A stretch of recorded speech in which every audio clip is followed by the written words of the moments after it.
tinanggap siya transsexual, no? Hindi pa rin tinanggap. Babae na nga siya.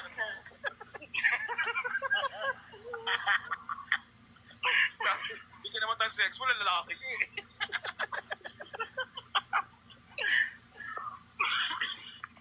Uy, Sige grabe nga, no. babae, Pansinin mo yung patunayan ano, mo, profile picture mo yung kifi mo.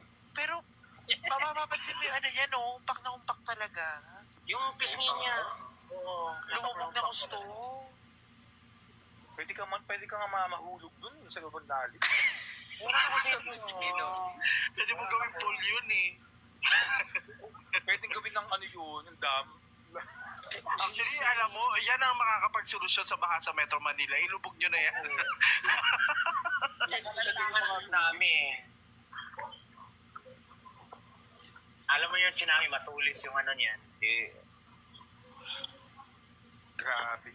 Inaano mo si Norberto na dating, kaya, ikaw hindi, aminado ka hindi, wala kang gano'n. Wala ko based on experience. Pero Sabi umpak na ni umpak na Roberto na dating adik, ikaw nga parang hindi ka tumigil. Hindi yan talaga. Kasi ako based on experience alam ko na bumabatak siya. Kitang-kita ko sa mukha niya. Eh, umami naman din siya kay principal eh. Di ba, principal? Totoo, bumabatak siya. Oo, inamin niya yan. Inamin niya. Kaya nga doon nabuo yung kwento kasi nga inamin niya sa live na sa sobrang malayan na nalulung na siya. Ang natira na lang sa kanya is stand-pan. Tagpan na lang Kumar. Sabi niya, Pero hindi mo pa sinend sa akin yung recording. Diba ang ginamit ng term dyan, ang ginamit niya S pa yung term niya dun eh. Yes. Yes lang ang Oo. Alam mo, parang gusto kong maniwala kasi talagang tingnan mo yung umpak na umpak. Sabi niya, Huwag talaga kasi hanggang ngayon bumabatak yan.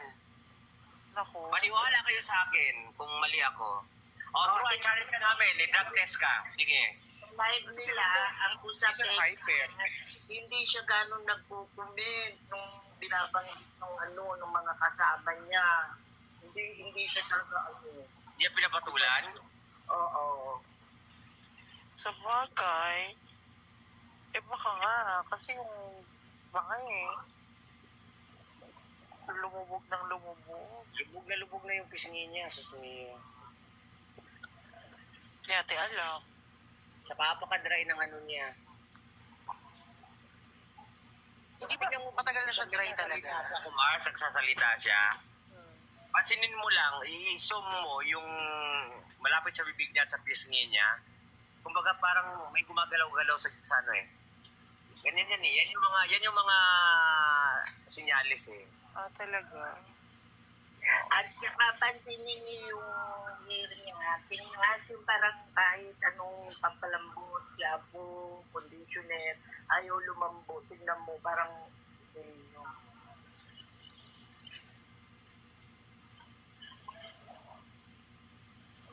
Chonggari, hindi naman naliligo yun. Paano lalambot ang buhok nun?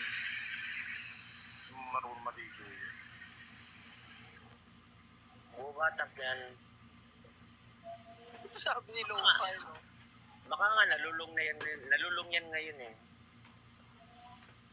Alam niyo yung mga taong bumabatak, napakataas ng confidence.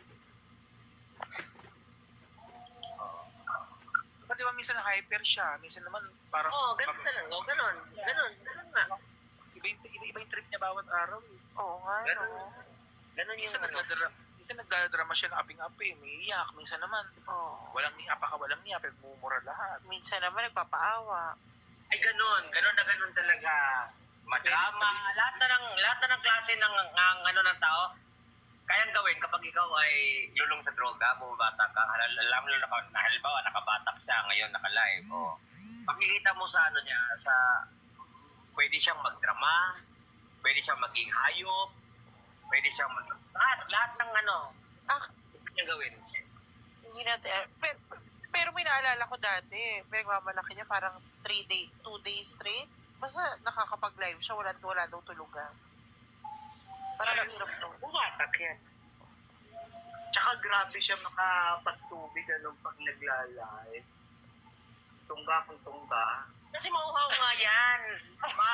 Atawag dito, yung lalamunan mo, tuyot. Gusto mo uminom palagi ng malamig.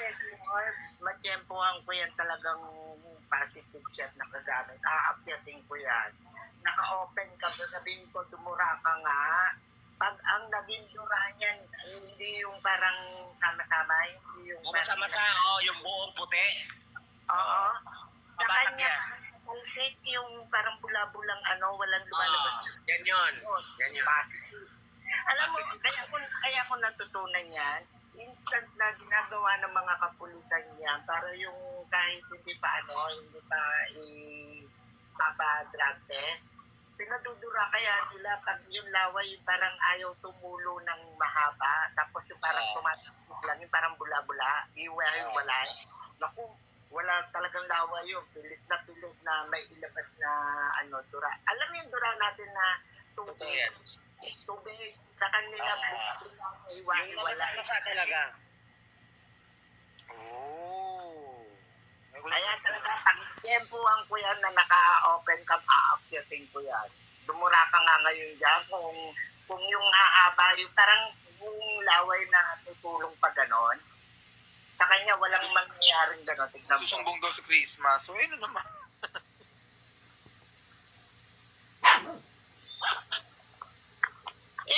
Galit yan kay Bruha, kaya lagi niyang sinusumbungan si Bruha. Yan ang papatay kay Bruha, si Christmas, sinusumbungan siya. Yung mga palipore si Bruha, no? Talagang ganyan na lang ang buhay. Kaya Tsuka din, ganun din. Kumakawawa.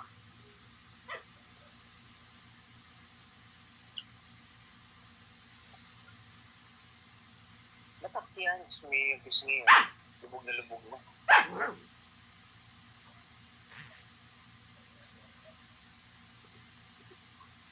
Tapos ngayon, ang dami niya ng plano kasuhan. Ako kakasuhan, si Tintak. Daming alam. Ayun ang kaaway ni Christmas dito. Si Mary. Lahat na lang Si Merry Christmas. Merry Christmas. Uy, sumisilip-silip ngayon si Jose Marichan, no? Merry Christmas. Ay, sino yung nawala? Bakit yun? Ibibili mo. Uy, nanonood sa atin si Shakira. Hello, Shakira. Ay, Shakira. You're the international star. Andiyan din si Maria Isabel.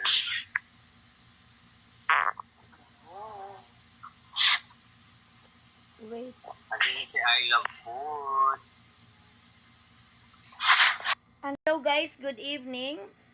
Siguro na narinig naman natin ng maayos kung ano ang mga pinagsasabi nitong mga taong ito patungkol sa pagkatao ko. Hindi na po ito maaaring isasantabi, kaya kailangan natin itong aksyonan. Hindi na po natin sa TikTok ito gagawin, but I am pushing forward na mai-advance na ito sa legal na pamamaraan. Alam naman natin na this been running for almost 4 years. Natigil ito nung panahon na sila ay naipit patungkol sa kanilang aligasyon sa isang content creator din dito na allegedly may paramour. So nung naipit sila na hinanapan sila ng pruweba at isang challenge din na wala sa ilang mailabas ay nagsitigil sila. Ngunit itong nakaraan lamang 2 months or 3 months ago ay nag-uumpisa na naman silang gumawa ng mga kwento, nag-gaslight, nagpo-provoke sa akin. So, matagal po natin na panahon na ito'y isinasantabi at dinidedma lamang.